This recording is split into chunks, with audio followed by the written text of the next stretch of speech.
Hi, friends, and welcome. We are about to get started to have the first ever River Talks conversation. And Fred, I know that you're there, and if you could request to join, that would be amazing. And if you are with us already, just hang tight. We will be starting momentarily.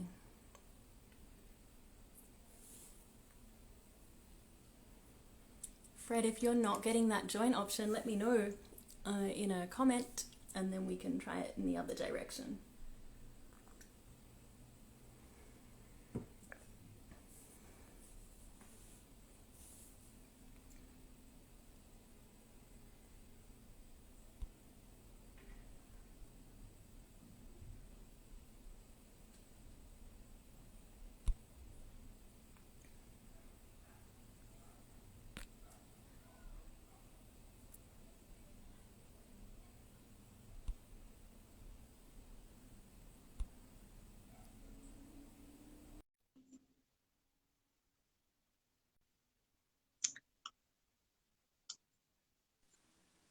Hey, Fred, good.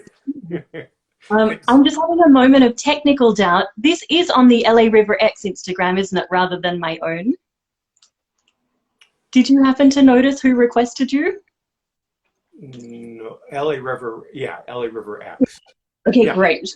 I thought, what if I didn't switch my account back?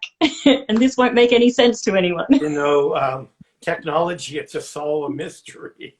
And whenever it Oh, works, it's just a good thing, right?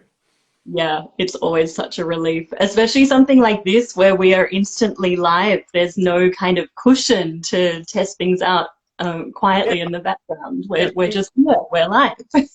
Well, it seemed like we had a bunch of people before. Do we still, or did we lose them, or? We do not have them right now, but hopefully they Ah, will jump in. Oh, we do have Royce has joined us. Hello. hi, Royce. And we might just kind of relax for a moment so that What an others idea. can join. I'm going to adjust my lighting. I don't like, I've got, so bear with me for a second. Absolutely.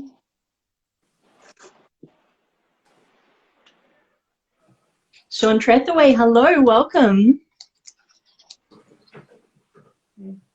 As you are joining, if you'd like to say hi in the comments, it would be so fun to know where you are, perhaps to know what the river means to you. Or if you want to have a lazy Sunday evening with us, just sit back and enjoy the conversation. And for those who are arriving, we're just giving people a moment to get here, get settled in. We did a tech run half an hour ago and about 6 people joined us. We had nothing to say to them. We were just trying to make the buttons work.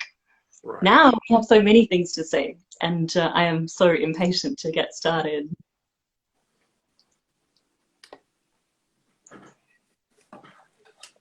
Are you happy with that lighting? It's looking good to me. But I Okay. think Yeah. the photographer, No, you have to be just exactly right, which I I totally know understand. my setup kind of is eluding me, so bear with me. Of course, there Try. is no rush. Well, whenever you're ready, yeah, as I say. So, trying to bear. There we go. All right. All right. I've got a little bit of a balancing act, actually. There we go. That's looking steady. Excellent. All right, let's begin. I want to start by acknowledging that we are on Tongva land, the lands which the river runs right through and is the central heart of. And if I haven't met you yet, my name is Tilly Hinton. I'm the founder curator of LA River X. And I am so delighted to be in conversation with the incredible Fred Kaplan. Fred, welcome. Thank you, Tilly. Appreciate it. And yeah, thank you very much for the opportunity to share my photographs on LA River. Absolutely.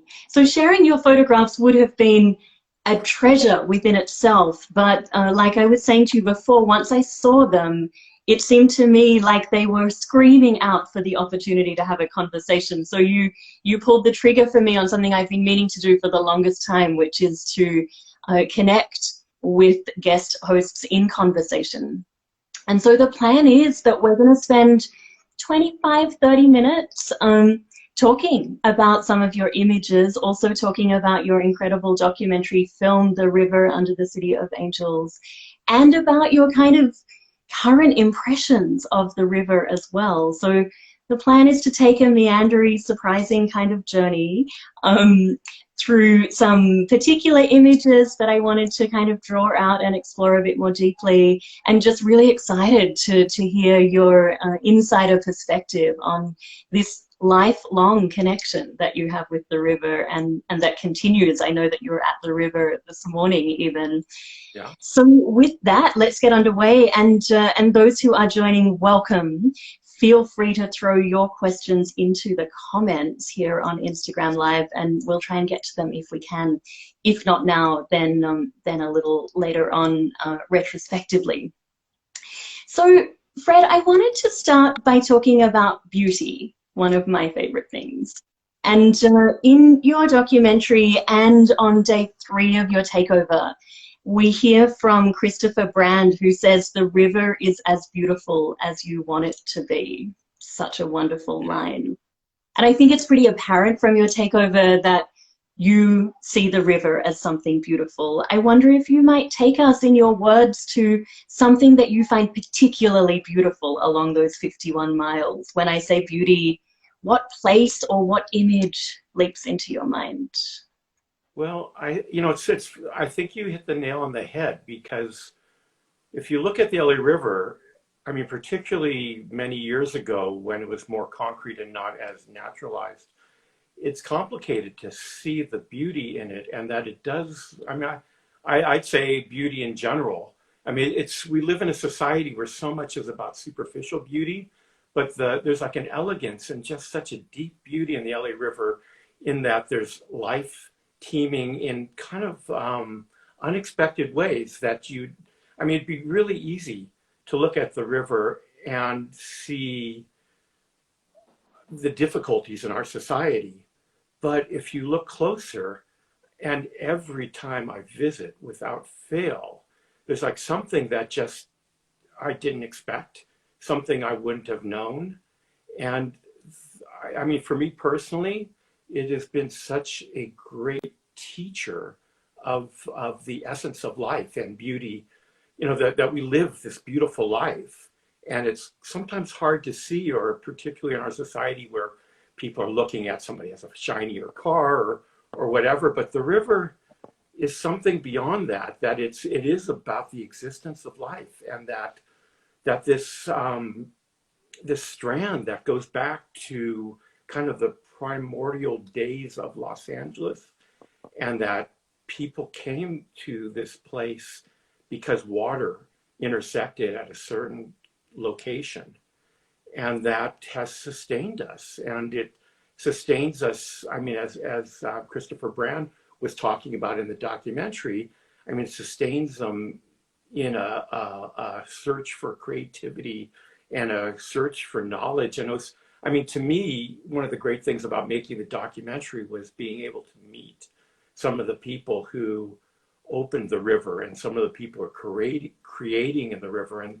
I'd be hard pressed to find something else other than the river that just inspires. I mean, it inspires me, but it's inspired you, and I'm assuming everybody else who's joined us, that there's something just unexpectedly beautiful about this. And I mean, I don't know, it's just so deep and so rich to me that I just don't know I mean, I'm just so grateful to the river and the opportunity.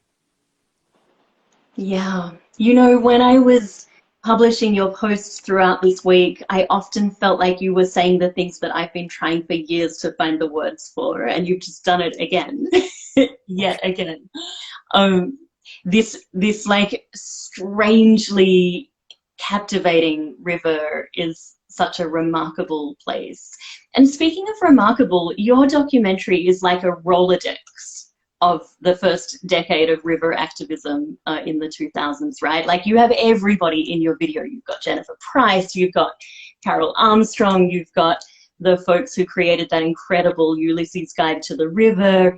You have Lewis, you have Scott Wilson, you have Ed Reyes. I know I'm forgetting names. I mean, it's just like anybody that you would expect to see, you interviewed them. And as you mentioned a couple of days ago in your takeover, not all of those folks are with us anymore. And so I wanted to turn the conversation for a moment to the idea of legacy, and to think about three people in particular. One of them is your dad, who was so important in your relationship with the river, and in terms of the narrative arc of your beautiful takeover this week. Your dad was kind of the final moment of it yesterday. Yeah. Or I think today, because I had a glitch in publishing, but he was the final comment that you made in your takeover.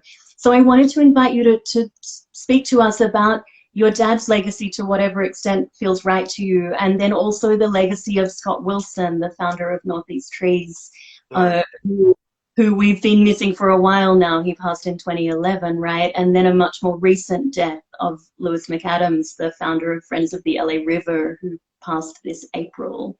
When you think about one or two or all three of those humans, what did they teach us about relating to nature in cities? What might we take away from their lifelong work?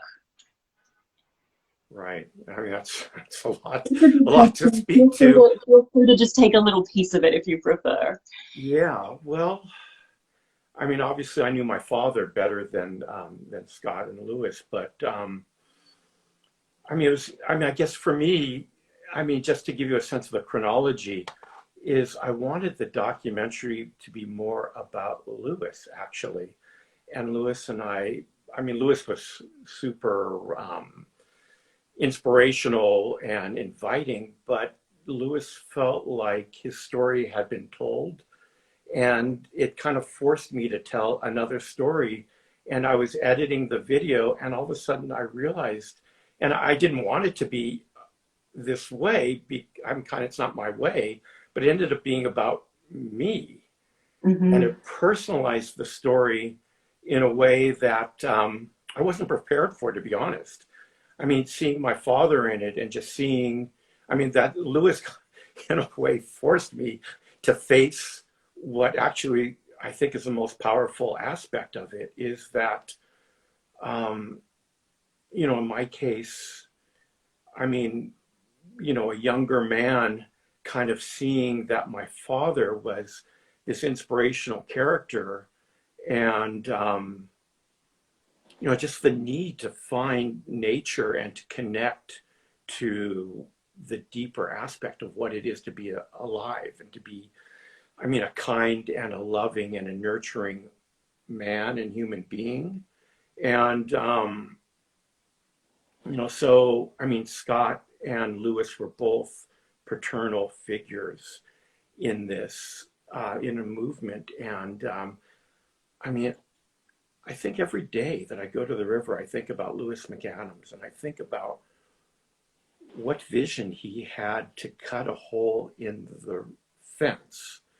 I mean, I looked at the river every day for, decades, and it was hard to get through the wall. There was a wall set up in the early days, and the county, the federal government didn't want anyone to go down there, and Lewis cutting a hole and proclaiming the river to be alive. I mean, it was just so intense and meaningful, and reaching out and finding Scott, and knowing what he wanted the river to be as an educational teaching tool, and to see that people, I mean, so I videotape people planting trees, and that was Northeast Trees, the organization that Scott Wilson founded. And so much what Jenny Price speaks to in the documentary, about how cleaning up the river isn't about plucking out the shopping carts. I think I'm quoting her there. It's about holistically cleaning the city. And Scott Wilson and both Lewis McAdams were able to speak to that. And I mean, against all odds. And I mean, there's a story in the documentary about Lewis McAdams, basically putting his body in front of a bulldozer to keep the birds from having their trees bulldozed because the river was considered a flood control channel. And it's just, I mean, I guess I feel honored to have had those conversations with Lewis McAdams and Scott Wilson. And I mean, it was funny for me because so much about our lives, I mean, to me, dealing with the city of LA is it's like this monolithic kind of walled off thing. And somehow the river and my desire to tell this story kind of forced me to kind of break through barriers that I don't think I knew how to do. And somehow I was talking to Ed Reyes and I was engaged in a conversation. And I just wanted to know, I mean, what does the river mean to you? Why are we having this conversation? And I was just always floored by how the river was able to kind of bring this emotion and kind of an intimacy. And I guess that was one of my challenges to it because, as a photographer and as a person trying to record something, it's so easy to get caught up in the bullet points of story, of plot lines. But somehow I felt be with Lewis McAdams and Scott, it kind of broke through into an intimate tale where it ended up being about me. And frankly, it shocked me. I didn't want it to be about me, but it became about me. And I do think that's what the power of the story ended up being, that it wasn't just looking at a reflection of the river. It was just kind of my heart that my father kind of visits, and my heart and the river were connected. And this is a connection that has lasted many decades. Yeah. And continues. Well, I mean, that's the magic of rivers, is that they're changing. Yeah. I don't want to get overly poetic and about it, but that you just look at it and just changing right before my eyes, and you look at the technical aspects of recording it in video because it's moving versus recording it as a still, and the black and white versus color, and it's I don't know. I do feel lucky to have been able to spend the time with the river that I have. Yeah, and I feel lucky that on LA River X we've been able to companion with you through some of that over the last week, 100 or so images curated beautifully in this day-by-day thematic. And I wanted to move to day number 4, I think it was, which was all about birds of the river. Mm-hmm. And I want to turn technical for a minute because this is, the river invites us to speak on so many levels, right? Emotionally, historically, but also technically.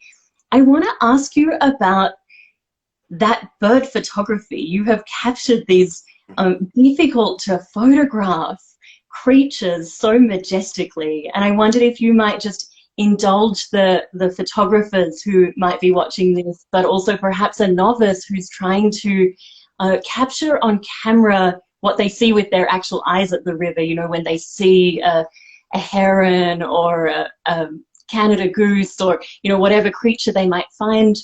Tell us some of the technicalities of taking such remarkable bird photos. How do you do that? Thank you for the compliments. In regard to kind of natural photography of birds, I kind of see myself as kind of an amateur in that way. For the technically speaking, I used a 500 millimeter lens, which is a pretty long lens.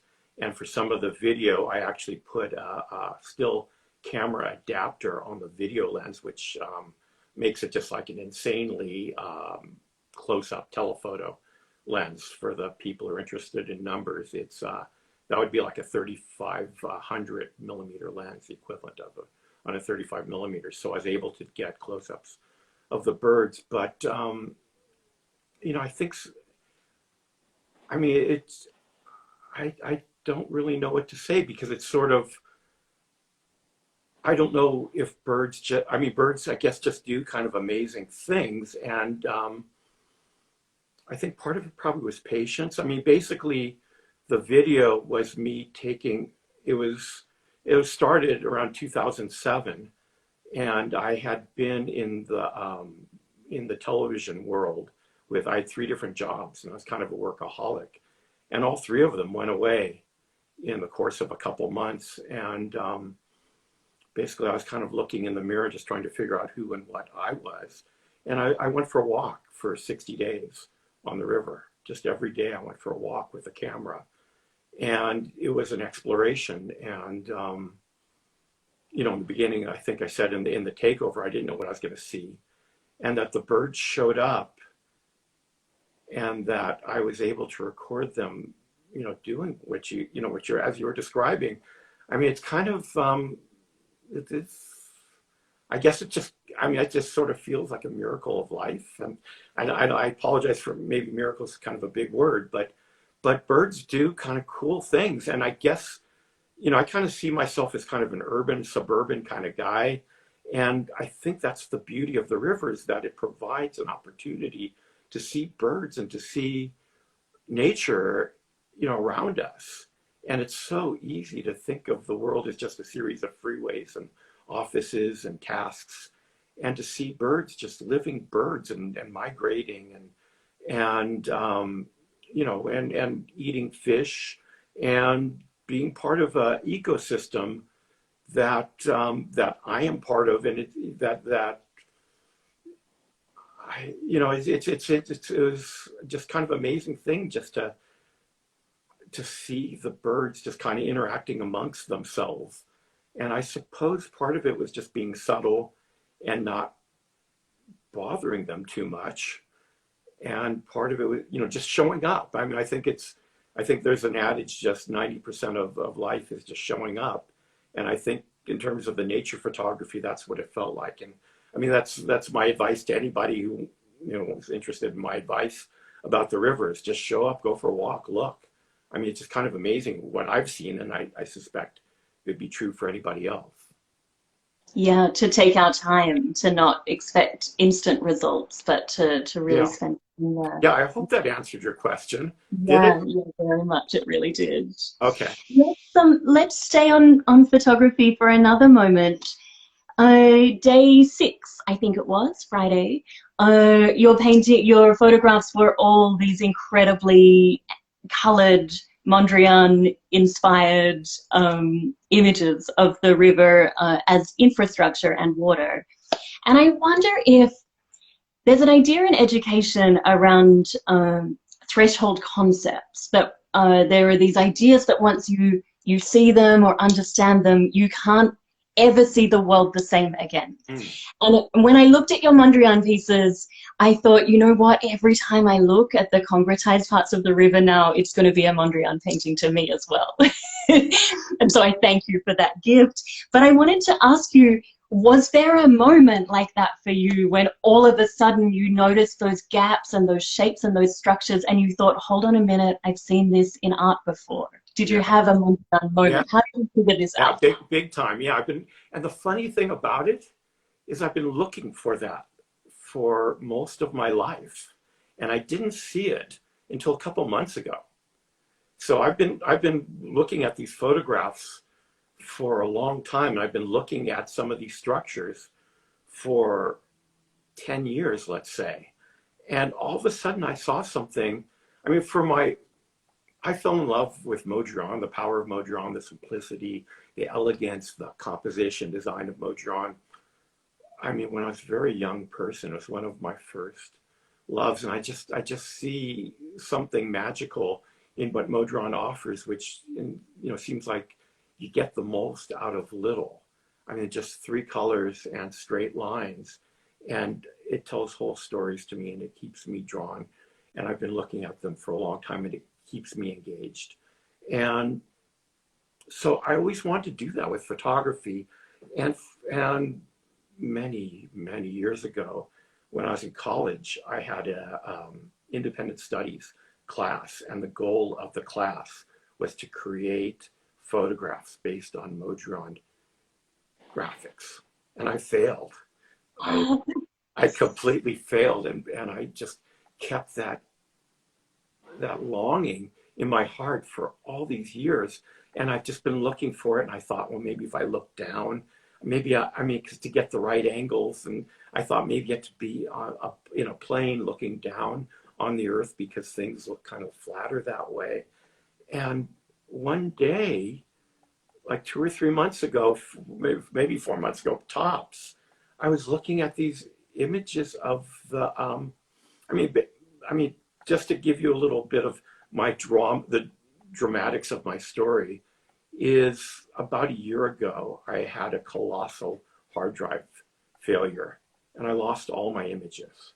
I lost everything, and I just had to deal with whether I was going to start over again or what the images meant to me, and they meant a lot, and I put a lot of heroic efforts into recovering them. And now they no longer have the directories or the names that they used to have. So they have these kind of very cryptic, crazy names. And I had to reorganize all the photos in some way that made sense to me. And it's taken me probably a year and a half to do that. And it's been amazingly tedious. And I think in the tedium of trying to reorganize and just kind of recreate and revalue what the photographs and the compositions meant to me, it allowed me to see them in a way that adding color and just seeing the negative spaces in the compositions where I mean, it was just like one of the great moments of my little life, that that you just kind of see that the color did what I wanted it to do. And I guess I wanted to share that with people in a way. And in the quarantine where people aren't really able to share things, that I was able to share it on LA River X, and that in the comments I felt like I was able to tie in the utility of that the LA River is a utilitarian thing, and the channelization of the river was done to keep people from the river from flooding. So that this whole channelization and the freeways, that some people could see that as kind of the difficult areas of modernization, that it challenged us, our forms of beauty, that there are these lines in the sky of the rivers, of the freeways, and that there's these immense concrete structures in the river. And then somehow that, for me personally, that it created this elegant, I mean, I don't want to overstate what it is, but that I was able to kind of find that Modiron-ness in these images was very meaningful for me personally, and I hope I was able to convey that to others. I had no idea how recent that was. This is amazing. And Yeah. you aced your college assignment from all that time ago, right? Yeah. Well, it's You funny. retrospected really well at that task. Well, it's funny just to carry something in my heart, in a way that, what does it mean to anybody else? I don't know. I mean, is it okay to fail at things? It is. You just kind of carry these things. And then at this point in my life, I mean, once again, not to over dramatize, but it's hard to carry the torch of what photography is in these days. I mean, there's a beautiful thing going on where everybody is able to take beautiful photographs. That wasn't always the case. And there's beautiful photographs that we see in Instagram that blow me away. And in the course of all that, as a person who studied it and who treasures the art of photography and the craft of photography so much, it's hard. Photoshop has created a ubiquity of photography that it's hard to figure out what the value of it is. And, so I struggle with that. But at this point in my life, to grasp the meaning of that and the richness for me personally, you never know. I mean, part of it for me is I want to share it with others, and I hope it means what it means to me for others. And you don't know. I don't know, but I hope so. But I hope that for the people listening that, it's not a story that I'm apt to share. But since you asked, it means something to me, and I hope it means something to others. Speaking of the people who are listening, we had a question about why your images contain so much concrete. Would you like to tackle that one? Sure. I wish I had I don't have a proper answer for that, but it fascinates me. It challenges me. I think it goes back to what the river offers all of us, is that it's not something that I woke, as a 5-year-old, as a 5-year-old, I knew I wanted to be a photographer. But I assume as a 5-year-old, I wanted to photograph rock and roll stars. I wanted to photograph glamorous, glorious, beautiful things. And somehow the concrete took on glamour to me. And if it doesn't convey that to others, I would certainly understand. But to me, it does. And I see the beauty in the shapes and in the shadows. And it's a palette for me. Not a palette, it's a canvas. Wrong analogy. It's the canvas to me of light. And I guess what I always wanted to be is I wanted to be a recorder of light. That's what the essence of photography is to me, is that I guess I just feel so blessed to live in a world of sun. And as simple and as weird as that might sound, I mean, what the beauty of the river is, it captures light, and the water captures light, and the concrete captures light, and the plants and the birds capture light, and the wings of the birds are translucent, and the water sometimes is translucent, and the concrete is kind of reflective, and it casts shadows. And I'm guessing that the reason why there's so many straight lines in the concrete is it's probably utilitarian. It's probably easier to do straight lines than glorious organic shapes. So that the angle of light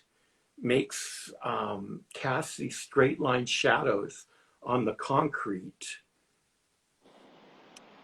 It is as powerful and as pretty as the flowers to me. And that's why I'm photographing the concrete. And I guess another thing is that just in terms of personal expression and why we're here and why I'm here, is that you want to see something that maybe somebody hasn't seen in the same way before. And, if the concrete is something unexpected, then I guess that's kind of my purpose, is to see something in a way that, that somebody else hasn't seen before. So I hope that answers that question.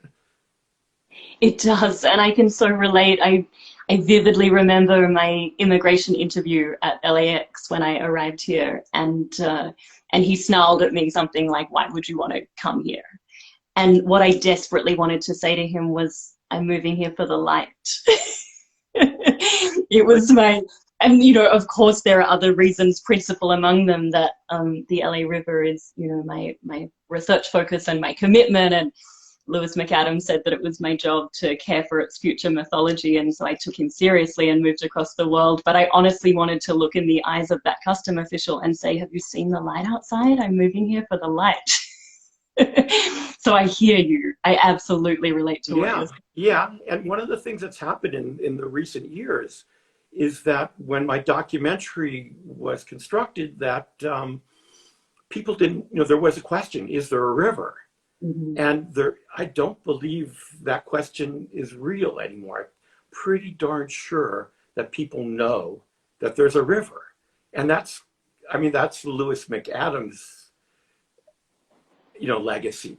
And that's kind of an amazing thing to recreate and to rediscover a river, not in a colonial way, but in a organic kind of creative way. Yeah. Anyway, I think your story is pretty interesting. I know, that you did travel all this way to recreate or to amplify the river's mythology. So thank you for doing that.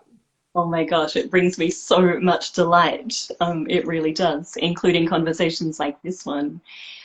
I wanted to ask you about rest. One of the comments in your day 5 takeover, you talked about how after making the film, you walked aimlessly for months along the river and you loved being there without a brief, just being able to explore and to not have to have an agenda. And there's a comment that you made, I think it's in the film, that the city needs to have a lot more places to rest and places for people to sit down. I wonder if, as you walk along the river now, a decade after making your film, do you find more places to rest and sit down in the city? And are they at the river or are they elsewhere? No. Or are we still questing for them? Do we need more places to sit and to rest? Well, maybe more, but today I went so in the documentary, Carol Armstrong is talking about a pocket park that was going to be created. And I went there today, and it's called North Atwater Park. And it was a series of tree stumps. It was tree stump storage, and now it's a park. And now it's a bridge, and there are places to sit there, and there were people sitting there. And that, to me, that's the greatest part of it, is that before I started this, LA, I think people, if you went to another city and people would talk about what LA is, people would probably talk about Hollywood and stars and stuff like that. And that's sort of what I was trying to get to with the title of the documentary. And something that's kind of stayed with me, that somebody once told me that they felt like the river under the City of Angels was derogatory. And I kind of meant it more as location and not as judgment. But what I love about the city, and I'm assuming that's why you moved here, is that it's not, there are a lot of celebrities live here, and that's great. I'm pleased for them. But what the river is a place to see everybody in the city.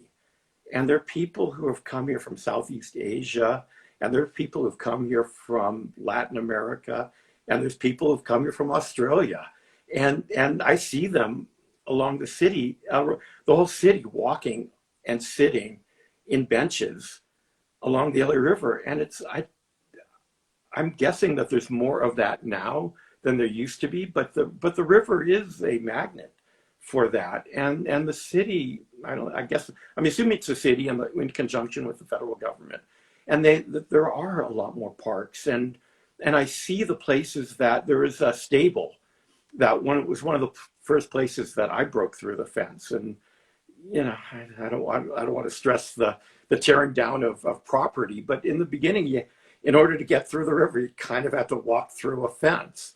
And the fences are different now, and there's holes in the fences. And that spot, it's interesting that first spot where I cut through the fence is now a park.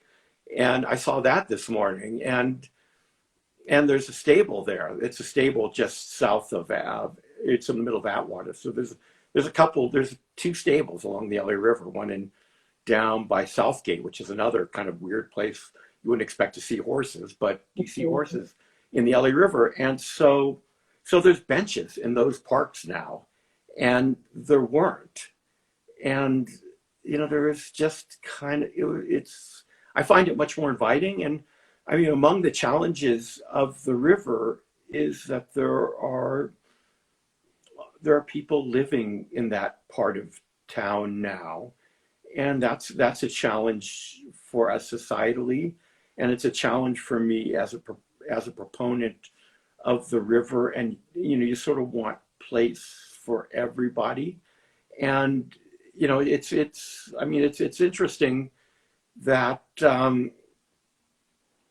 I guess it feels like there's a balance in that people are living there, and I'm sure none of us want that.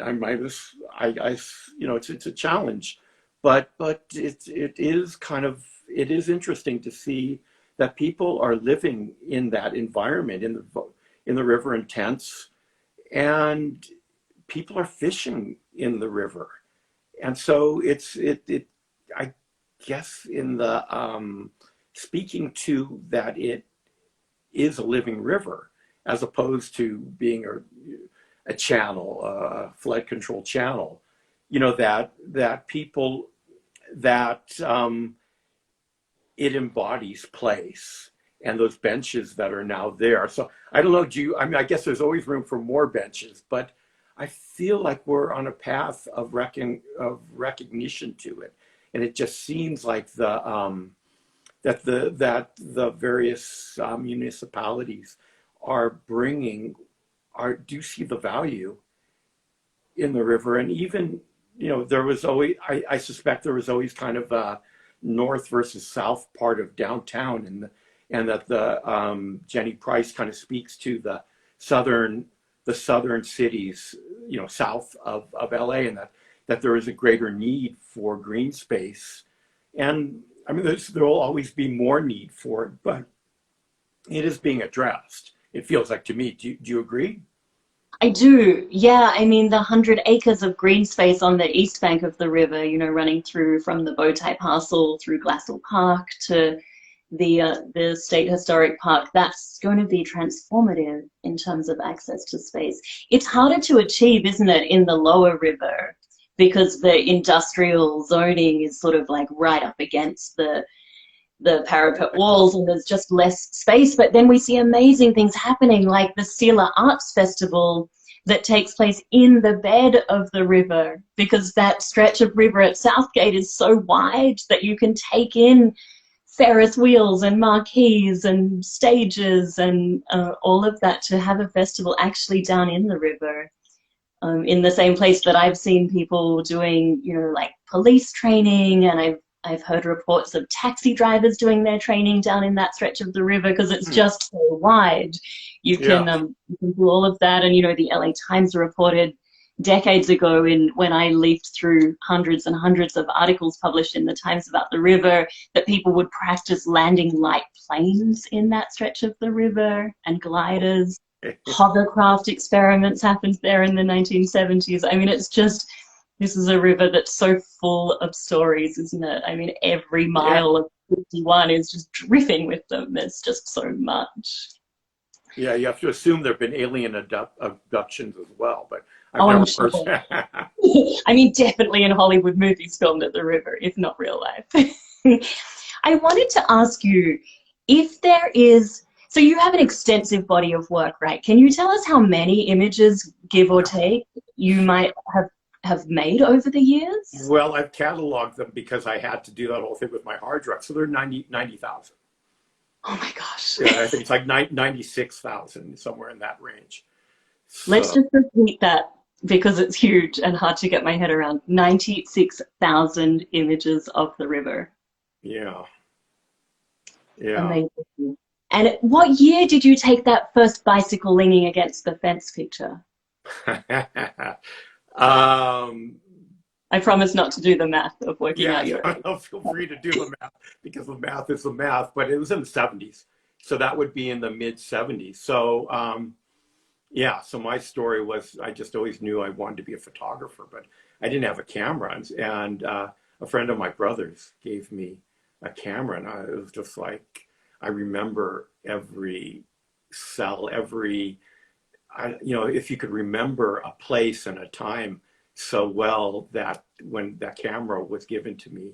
And I mean, it's just funny just to think about it. This was something else that I thought about when I was editing the documentary, that I guess the muckraker in me didn't want to respect the no trespassing sign. So my way of documenting was to put my bicycle on the other side of the no trespassing sign. And that's, that was, I mean, it was just photography was so much different. The river was different.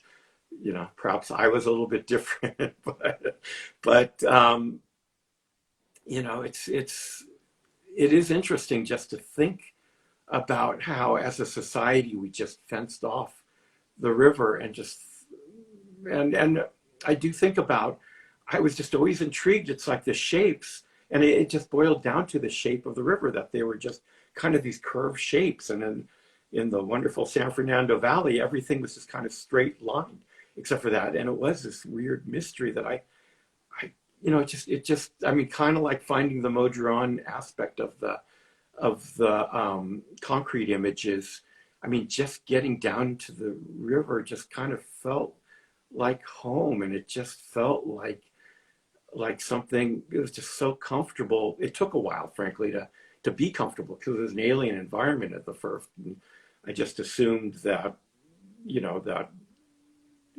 bad things were going to happen because I was breaking the law and trespassing. But it just became this magical kind of secret place for me in the beginning. And it's just, I'm so glad that it's not a secret anymore, that it's shared.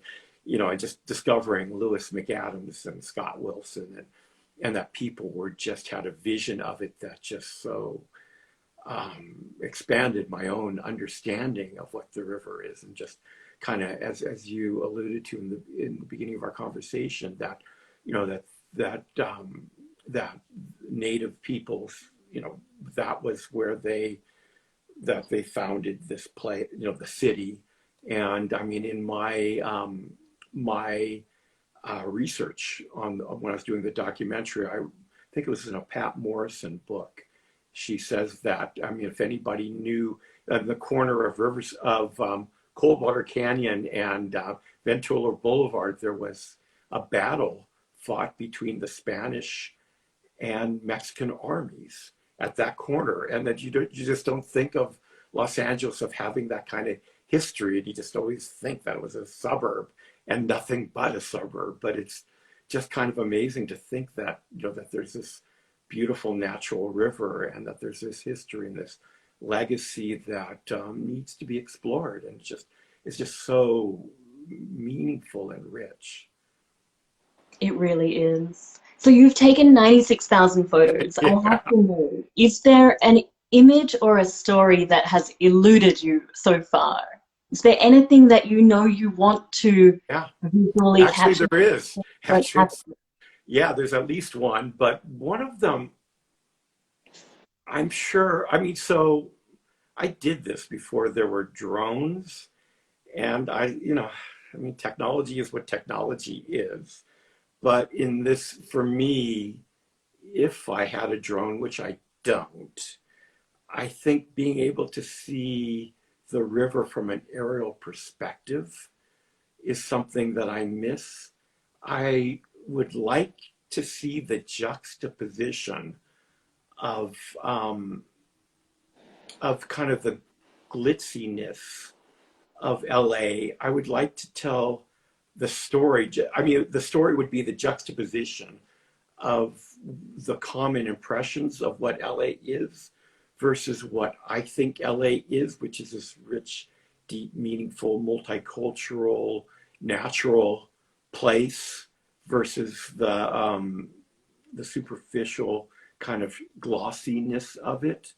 So I think there's a way of putting in one frame that, I mean, I could see it as a reflection in the water of something. I don't tend to introduce things. I mean, there's ways to bring things down to the river, but that hasn't been my style up until now. But I think there's ways, south of downtown, I think there's a nighttime image that would probably be in the summer. It'd probably be at dusk, and from an aerial perspective, to see the freeways, the organic shape of the river, and maybe a bit of downtown all in one shot. And Yeah. I don't know how to do that. I'm sure maybe I suspect somebody's probably already done that on Instagram in a very simple and beautiful way. Or, maybe if I were more willing to climb, I climb freeways and to kind of break laws and I mean, during the quarantine, things existed that didn't exist before in terms of people weren't in spaces. And I did a bit of photography in downtown LA at that time. And it was just kind of interesting to see the freeways with no one on it. Yes. And I don't know if I have some of those photographs on my Instagram page, and I don't know if they really hit it the way it was supposed to. But I saw some photographs that other people took that were more journalists. And frankly, I was a good citizen. I was pretty much quarantined as I was told to be. But I think to answer your question, if there was a way to juxtapose those elements, that's what I'm still looking for. There was a comment earlier in this conversation from somebody saying that when they got their pilot's license, they would take you to fly the river and photograph it from the air. I don't know who that person was. I didn't recognize their name, but you must scroll back through and connect with them. Please, that is my fantasy. That is my absolute fantasy. There's just such a beautiful way. I assume all of us who look out the window of planes, this is just such a beautiful way to see the world from low flying planes. So yes, I say yes, please. Yes, I say that too. And you have an open invitation to come back to LA River X and share those images too. I feel like we've just seen the tip of the iceberg. Fred, I have one question left for you. But before I ask that and we wrap things up, I wanted to make sure that you had said what you wanted to say about your takeover, your work. Is there anything you were wishing that I would ask you that I haven't got to? It's funny because what I hope, who I think I am, and what I offer is I'd like the photographs. I mean, I hope I've come across as being comfortable in using the English language, and English language is sometimes a challenge for me. So I don't know that my words are my strong suit, but I hope that the pictures convey. And I know that it's a challenge because I know it's just easier to communicate with people through the English language than in visual media. But at heart, I know who I am is just a person, just struggling to illustrate what I think the meaning of life is and what the beauty. I mean, actually, I'll say this, is that I've spent a lot of time just kind of thinking about, what it is that I'm doing and what I'm hoping to accomplish. And I guess what I'm hoping to communicate is that we live in a beautiful world and there's a lot of challenges that we all face.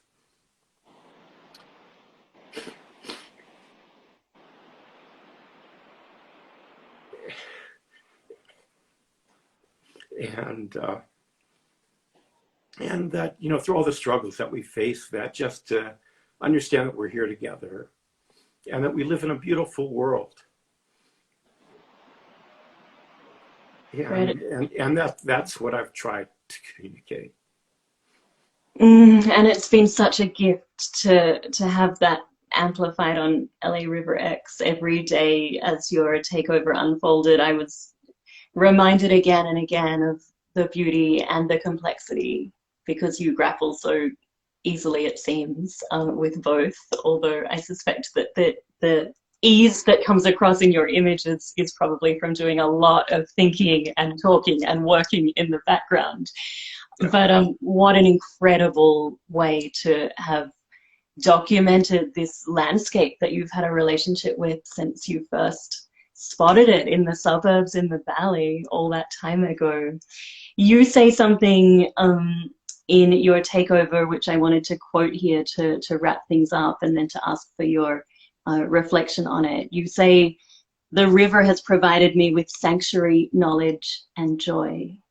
I want you to imagine that you're advising an Angelino who, for some crazy reason, has never been to the river. How might they connect to the river so that it too might provide them with a little sanctuary or knowledge or joy? What might you tell them to do? Where might they go? How might they adjust their thinking to feel some of what you have felt at the river? No. My first answer would be go to the river. Maybe not. I mean, so if you wanted to do a little research, there's different places to see in the river, particularly near the Sepulveda Dam and near Betty Davis Park and in Frogtown. There's more naturalized areas.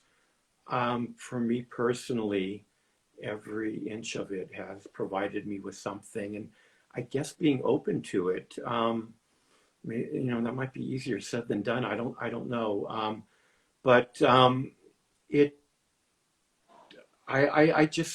for me, it's reached out and grabbed me, and it hasn't really required anything other than to be aware and just to show up. It's funny. I will say in closing today, I went to the river today, I guess, and just to get myself prepared for the conversation today. And I just kind of felt, one of the things that when I was literally deep into the river, I found myself with the need to go into the river itself. I don't know that everybody wants to do that, but the river at times is very clean, other times not so much, depending where you are. But I went to the river today, and I didn't bring my camera. I just wanted to be there. But I did bring my phone, and as we all know, phones have cameras. I ended up taking 400 pictures today with my phone. And beautiful, it was just the most beautiful day ever today. And it's funny because I guess it's just my thing that I feel the need to record things. But if I were to answer that question for me, I would say go to the river and don't take pictures. Just have that experience. But that's how I exist in this world as a photographer, and I record the images, and I need to frame things, and I need to look at the light, and somehow it helps me kind of differentiate edges and things like that just seem to be important to me. But my suggestion is show up and just let the river, see if the river speaks. If anybody wants to, I'd be curious actually, because I only have my own experience. But my experience is the river reached out and grabbed me. I don't know if that I'm unusual or if the river just does that. I don't know. But I think the river just does that. And it did that with Lewis, and it did that with you, Tilly. And, it's all, you're the only people I know. I don't know anybody else. So, if anybody, just go to the river. Just go. How about that? What a beautiful place to end. Yeah, just go and be mindful that it might never let go of you in the way that it has never let you fall from its grasp. And I feel fortunate that I'm in the same way. The river seems to hold me very tight and keep pulling me back to keep on doing the work. If people have not been following your takeover this week, but are watching now, you have about 100 amazing images to browse back through. So please do that so that you can contextualize what Fred and I have been talking about. This has been such a pleasure to talk with you. I want to thank you for what must have been an enormous piece of collation and decision-making work that you somehow narrowed down almost 100,000 images to a week's worth of really abundant LA River X content. It's been an absolute honor to host you. I hope that you'll come back. It would be amazing to do part 2 and 3, and when you do that aerial photography, we absolutely must amplify that as well. So Fred, thank you, and I hope that you and yours stay safe in these crazy times. and that quarantine, along with its challenges, brings you more opportunities to keep on making beautiful work. Because gosh, there's just such depth and wonder, and also historic documentation in your work. I mean, just whichever way you slice it, your photography and your film is so important. And I'm very glad that we found each other and that you have been part of LA River X, and I hope you'll continue to do so. Thank you so much, Tilly. It meant a lot, so thank you very much. Thank you. These things always come to a funny, abrupt end because I have to reach out now and just press this blunt ending button. But I'm sure these conversations will continue, and there's been loads of comments throughout our time together, so I'm looking forward to curling up and reading those, and I suspect that you might do the same, Fred. Thanks again. Thanks, everyone. Good night. Okay, good night. Thank you.